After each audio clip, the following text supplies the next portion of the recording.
السلام علیکم. ہمارے چینل بیا اور مالا پر خوش آمدید. اگر آپ ہمارے اس چینل پر پہلی دفعہ آئے ہیں یا آپ نے ابھی تک سبسکرائب نہیں کیا تو بیا اور مالا کو سبسکرائب کرنا اور بیل آئیکن پریس کرنا ہرگز نہ بھولیں. اور کہانی پسند آئے تو لائک، کمنٹ اور شیئر کریں. باہر کی ڈھلتی اس دوپہر میں سارا کو جون کی ایک تپتی دوپہر یاد آ گئی.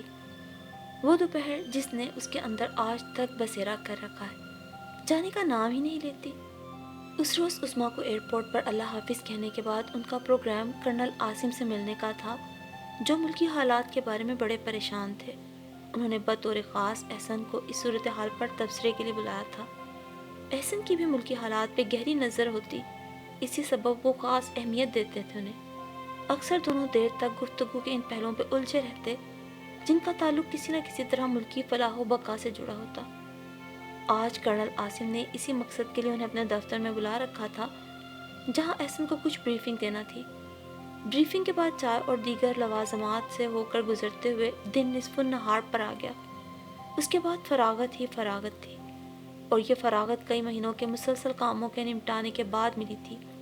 احسن کی میٹنگز، خود سارا کی آفس ڈیوٹیز نے ان لوگوں کو گھن چکر بنا دیا تھا. گاڑی کرنل عاصم کے دفتر سے نکلی تو سارا نے احسن سے ابا کا گھر دیکھنے کی فرمائش کی. کہنے کو تو سارا نے کہہ دیا، لیکن یقین نہ تھا کہ احسن مان بھی لیں گے.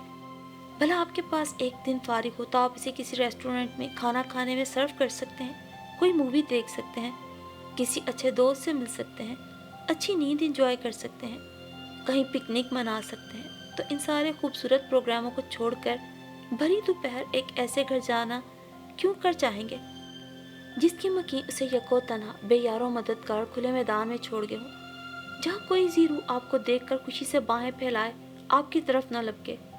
لیکن جانے سارا کے دل نے آج کیوں دہائی دی، چلو اس گھر کو جس کے ہر کونے سے ایک یاد لپٹی ہے. گاڑی جب شہر سے گھر کو روانہ ہوئی تو سارا کی حیرت کی انتہا نہ رہی کہ وہ سڑک کے جس دونوں کناروں پر اکا دکا گھر اور ایک دو فیکٹریاں ہوا کرتی تھیں، اب وہاں کئی گنجان آبادیاں دکھائی دے رہی تھیں. بے شمار مارکیٹس، کمرشل پلازا وقت کے بدل جانے کا پتہ دے رہے تھے.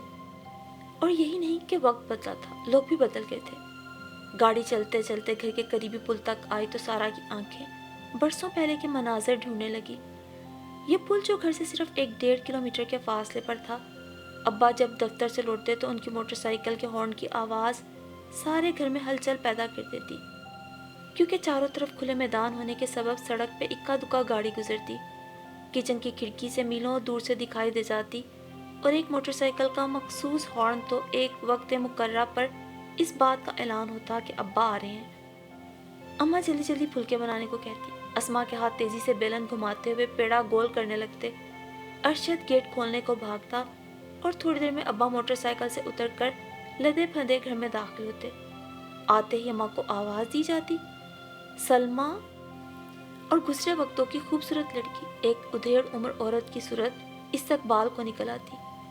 پھر ایک سلسلہ جوش و خروش اور رونق کا گھر بھر میں پھیل جاتا اور زندگی کی ایک نئی لہر گھر میں دوڑنے لگتی.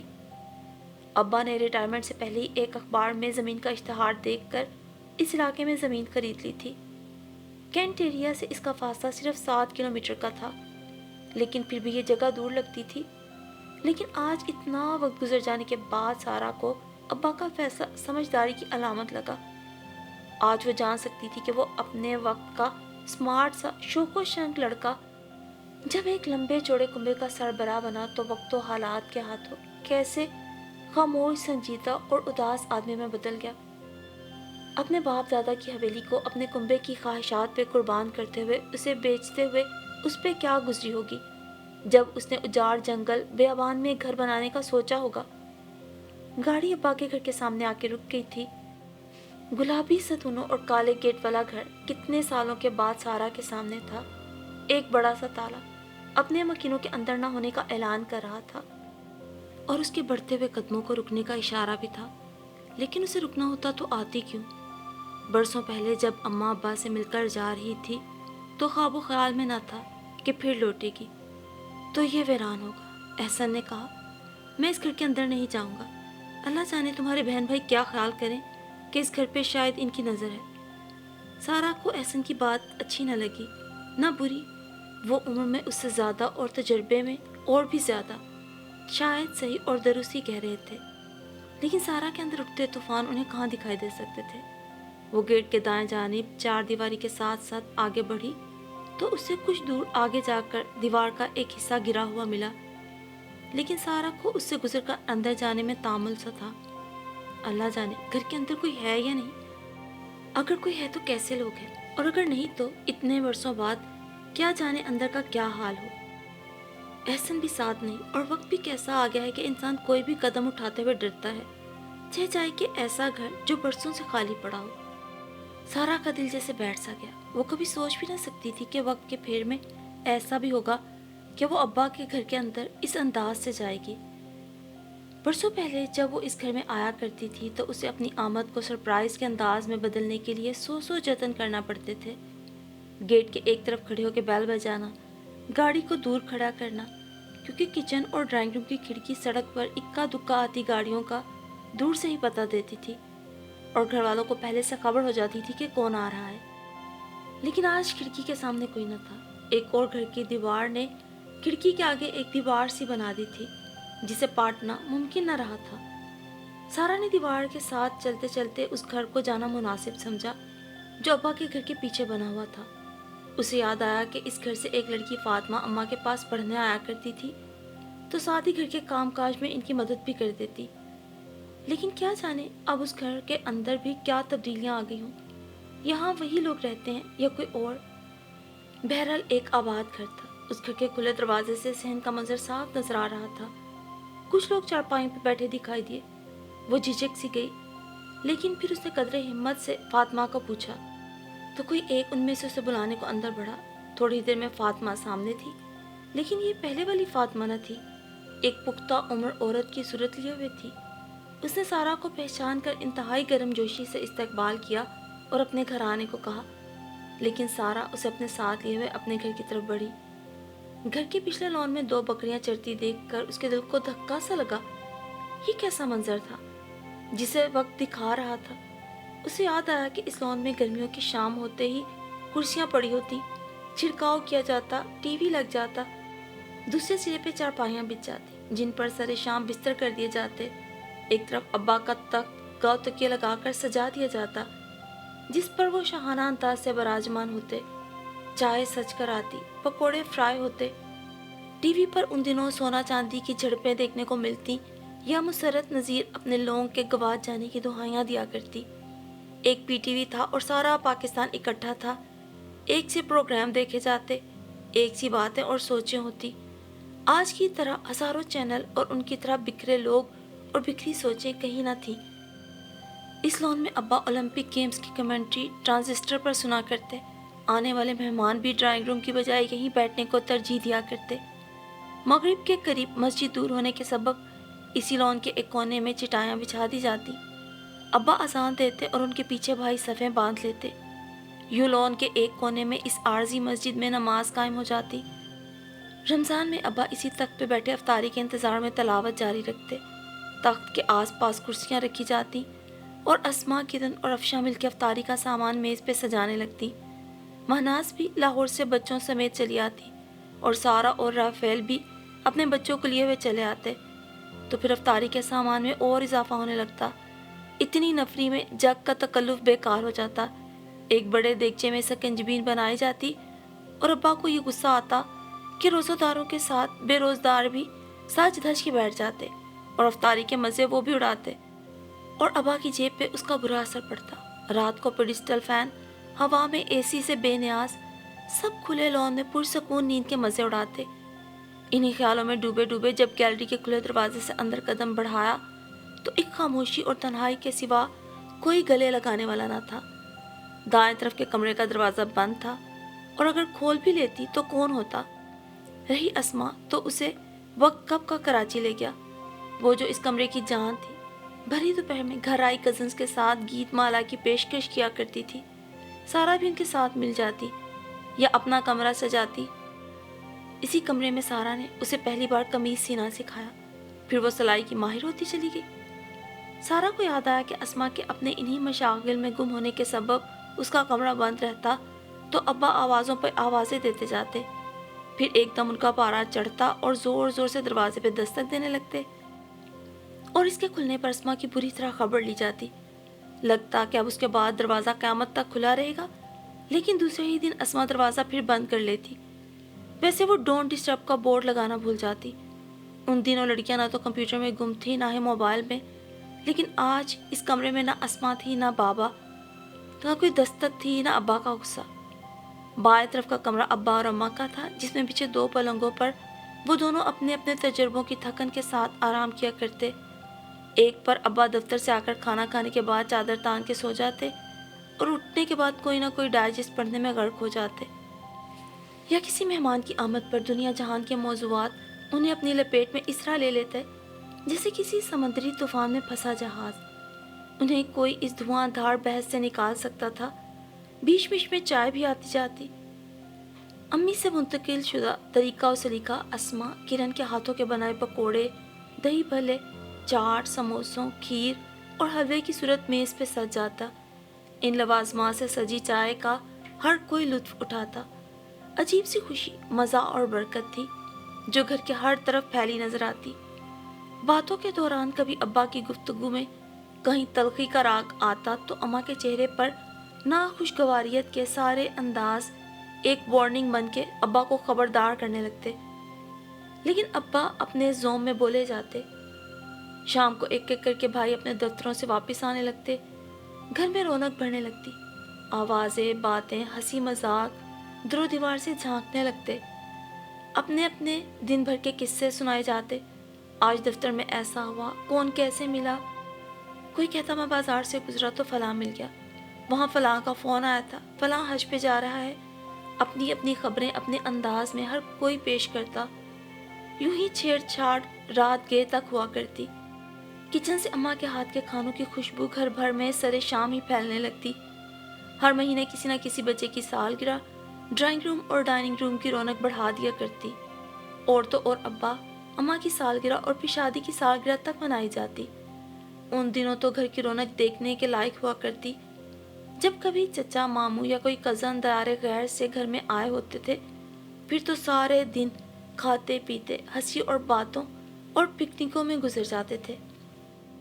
ڈرائنگ روم میں ارشد اور کرن کی شادیوں کے لیے ڈھولک پر گائے گیت اور بچوں سے لے کر بڑوں تک کے ڈانس، گانے اور خوشی کے کئی لمحے، یہ سب مناظر آج بھی ذہنوں میں ویسے ہی محفوظ تھے۔ گیلری کے آخر میں ارشد کا کمرہ، جسے اس نے بڑے جوش و خروش سے خود سنوارا تھا اور پھر شادی کے بعد بھی وہ خود ہی سنوارتا۔ خصوصاً جب اس کی بیوی اپنے میکے جاتی تو وہ کمرے کا سارا سامان لان میں ڈھیر کر دیتا اور پھر کسی سگھڑ بیوی کی طرح پورے سرے سے دلہن کا روپ دیتا کمرے کو۔ اور افشاں کے آنے پر اسے کمرہ یوں ملتا جیسے کسی وفاشور بیوی نے شوہر کے لیے اپنے سگڑاپے کے کمال کا اظہار کیا ہو۔ افشاں کو سونے اور سوتے رہنے اور پھر اپنے آپ کو نہ سنوارنے میں کمال حاصل تھا۔ بعد میں عرصہ گزرنے اور پانی سر سے گزر جانے کے بعد اس نے اپنے اندر بہت انقلاب لانے کی کوشش کی، لیکن وقت کا تیر تب تک کمان سے نکل چکا تھا۔ گھر کے سامنے والے لان سے دور تک درختوں اور کچے ٹیلوں کا منظر بارش اور بادل میں بھی بہت ہی خوبصورت ہو جاتا۔ گر گر کے آئے بادلوں سے وہ سب بیٹھے لطف اندوز ہوتے۔ بارش ہوتی رہتی اور پھر برآمدے میں ہی چارپائیاں بچھ جاتی اور وہ سب باجماعت خوب اونچی آوازوں میں تانے لگایا کرتے۔ ان کے گیتوں میں سامن اور برسات کے سارے رنگ ہوتے۔ ان دنوں وہ سب بہن بھائی زندگی کی شاہراہ پر اتنا نہ چلے تھے کہ تھکن جھانکنے لگے۔ مہناز، سارا اور شہزاد کے بچے مل کر پتھریلے ٹیلوں پہ پکنک منانے جاتے۔ نہ کوئی خوف نہ خطرہ، خوشی اور آزادی کا ماحول جس سے بچے اور بڑے سب کے سب لطف اندوز ہوتے۔ لیکن راشد کو دوسرے شہر نوکری کیا ملی کہ چل چلاؤ نے اس گھر کا رستہ دیکھ لیا۔ اچانک ہی ابا کا ایکسیڈنٹ ہوا اور چوٹ ان کے دماغ پہ لگی۔ سارا گھر ایک ایسے چراغ کی مانند ہو گیا جس کا سارا تیل بہہ گیا ہو۔ ابا کو پہلے CMH لے جایا گیا، پھر لاہور زید بن سلطان میں زیر علاج رکھا گیا۔ کتنے ہی ختم پڑھے گئے۔ سارا کو یاد ہے ان دنوں صبح تب ہوتی تھی جب وہ سب کے سب کئی بار سورہ یاسین پڑھ چکے ہوتے اور اسے پانی پہ دم کر کے ابا کو پلایا جاتا۔ ان دنوں گھر میں جیسے کرنے کو کچھ نہ رہ گیا تھا، صرف اور صرف ابا کی صحت کی دعائیں ہوا کرتی۔ بڑے دنوں بعد ابا روبہ صحت ہوئے، لیکن اب وہ نوکری کے قابل نہ رہے تھے۔ ڈاکٹر نے انہیں موٹر سائیکل چلانے سے بھی منع کر دیا تھا۔ گھر پہ ہمہ وقت رہنے کی ابا کو عادت نہ تھی، وہ کچھ بجھ سے گئے تھے۔ گھر میں ان کی مضبوط حیثیت کو جیسے دھچکا سا لگا تھا۔ اب پہلی صفوں پہ بھائی تھے، معاشی حیثیت کی ذمہ داری مکمل طور پہ ان کے کندھوں نے اٹھا لی تھی، لیکن ابا کا سا رنگ ان میں نہ تھا، وہ ابھی تجربوں کی بھٹی سے نہیں نکلے تھے۔ ایک بھائی مدت سے پردیس میں تھا، دوسرا نوکری کرنے چلا گیا، تیسرے کی اچھی تعلیمی پوزیشن نے پردیس جانے کا مطالبہ کر دیا، وہ لاہور جا پہنچا، اور جو ایک گھر میں تھا وہ دن بھر دفتر اور پھر اپنے کاموں سے ہو کر گھر آتا تو اس میں وہ چونچالی اور شوقی نہ رہتی جو پہلے اس کی ذات کا حصہ تھی۔ یوں ان سب کو معاشی اور معاشرتی نشیب و فراز گھر سے دور کرتے گئے۔ بہنوں کو بہنوئی لے گئے، وہ کبھی کبھاری اپنی گھریلو مصروفیات سے نکل کر آ سکتی۔ ایک بھائی جو رہ گیا تھا اسے ایک دم ہی اس گھر میں کبھی پانی کا مسئلہ پیش آنے لگا، کبھی بچے کے مستقبل کے لیے اچھے اسکول کی طلب میں گھر کی دوری حائل نظر آنے لگی، کبھی دفتر دور لگنے لگا۔ ایک دم بھرا بھرایا گھر جیسے حیران اور پریشان ہو گیا۔ وہ گھر جس کی کھلی چھت پر گرمیوں میں بستر ڈال کر بھی ہنستے کھیلتے سو جاتے تھے، وہ گھر جس کے کنویں سے پانی ڈول سے ہنس ہنس کے نکالا جاتا، مذاق مذاق میں سب کی باریاں لگ جایا کرتی تھیں، وہ جس کے اندر باہر خوشی اور رونق کے ریلے بہتے تھے، جس کے سروں کے درختوں پر پرندے چہکتے تھے، جس کے موتی کے پھولوں کے اماں کے کانوں میں آویزے ڈالے جاتے تھے، وہ گھر جس کی بنیادیں جب رکھی جا رہی تھیں تو سامان رکھنے کے کمرے میں بھی مہمان آن بیٹھتے، ایک لالٹین اندر بانس پہ لٹکا دی جاتی اور سب ہنستے کہ یہ درویشوں کا خیمہ ہے۔ وہ گھر جس میں کمروں کی تعمیر کے دوران اینٹوں اور کمروں کے پلستر کو ترائیوں کی ضرورت ہوتی تو ابا اس میں سرگرم عمل ہوتے، مزدوروں پہ غصہ، معماروں کو کام جلدی ختم کرنے کی ہدایتیں، اور پھر خود پانی دیواروں پہ پھینکنے لگتے، مجبوراً مزدور اپنا کام ان کے حسب منشا کرنے لگتے۔ ابا بھلا ایسا کیوں نہ کرتے، ان کا پیسہ حلال کا تھا، ساری عمر کی کمائی پرائیویٹ فنڈ کی صورت اس گھر پہ لگ رہی تھی۔ ابا کی عمر، محنت، جوش، جذبہ اور اولاد سے محبت سب پوری طرح اس گھر پر نچھاور ہو رہی تھی۔ شاید اسی لیے یہاں ہر پل خوشیاں اور رونقیں قربان رہتی تھی، لیکن ارشد کو اچھے علاقے میں گھر کیا ملا، اس نے رٹ لگا دی، یہاں سے چلیں، یہ جگہ بہت دور ہے، یہاں گیس نہیں، یہاں پانی نہیں، یہاں بازار دور ہیں، لیکن ابا مان کے نہیں دے رہے تھے۔ سارا چھٹیوں میں جب ابا سے ملنے آئی تو ارشد نے اسے اس ساری سچویشن کو ہینڈل کرنے کو کہا۔ سارا کے پاس بھی زندگی کا اتنا گہرا تجربہ نہ تھا کہ ابا کے گھر اور بھائی کے گھر فرق اور فاصلوں کو پہچان سکتی۔ اس نے کسی نہ کسی طرح ابا کو راضی کیا، اور پھر اماں سمیت سارے گھر کے ووٹ ارشد نے جیت لیے تو ابا نے شکست دیکھ لی اور منہ چھپا کے لیٹ گئے۔ ان کا درد کسی کو سمجھ نہ آیا، کیونکہ اس کے لیے ایک پوری زندگی کا نشیب و فراز چاہیے تھا۔ جوان نسل کی خواہشات اسے کیسے جان پاتی، اور سارے ارشد کی کوٹھی میں چلے آئے، لیکن ابا کو وہ گھر نہ بھولا۔ ابا کسی کو بتائے بنا چھٹی کے دن اس گھر میں چلے آتے، کہیں مرمت کرا رہے ہیں، کہیں پھول لگوا رہے ہیں، اور تو اور کسی نہ کسی کو پیسے دے کر اس گھر کے لیے سامان منگواتے رہتے، کبھی ملک شیک مشین، کبھی ویکیوم کلینر، کبھی جوسر مشین۔ بہت سے لوگ پیسے کھاتے جاتے، کوئی سامان لاتا تو اتنی دیر لگاتا کہ ابا کو یاد بھی نہ رہتا۔ اماں کو ابا کا اس گھر میں جانا ایک آنکھ نہ بھاتا، وہ ہمیشہ اس بات پہ زور دیتی کہ اس گھر کو اب بیچ دیں، لیکن ابا نہ مانتے، اور سارا دیکھتی کہ اتنے بڑے مخالفانہ گروپ میں ابا اکیلے ہوتے۔ وہ خود بھی ابا کو سمجھاتی، ابا آپ اس گھر کو بیچ دیں اور پیسے بینک میں رکھوا دیں، لیکن ابا کو ہر بار یہی کہنا ہوتا، بیٹا وہ میرا ٹھکانہ ہے۔ اور ٹھکانے کا مطلب اماں ابا کی وفات کے بعد سارا پہ واضح ہوا۔ کبھی کبھار موسم اچھا ہوتا تو سب گھر والے بھی ان کے ساتھ چلے جاتے جیسے کوئی پکنک پہ آیا ہو، لیکن سارا ایسے موقعوں پر یا تو اپنے گھر ہوتی یا اگر ابا کے پاس آتی تو ایسا کوئی پروگرام ہی نہ بنتا۔ اور پھر وقت اور زندگی اتنے آگے بڑھ گئے کہ جو بچے پرائمری جماعتوں میں تھے بیاہے گئے، وہ گیت گانے والے جوان پختہ عمری کی شاہراہ پہ نکل آئے، اور آج اس بھری جون کی دوپہر میں سارا کے دل میں درد اٹھا ابا کے گھر جانے کا۔ وہ گھر جسے ان کی زندگی میں وہ بیچنے کو کہتے تھے، وہ اکیلا کھڑا بھری دوپہر میں ان کی اور دیکھ رہا تھا۔ موتیے کے پھول سجے ہوئے تھے، سروں کا درخت آبدیدہ ہو کر دیوار سے جھانک رہا تھا۔ ابا ماں کا کمرہ خالی تھا، اسما کا کمرہ خاموش تھا۔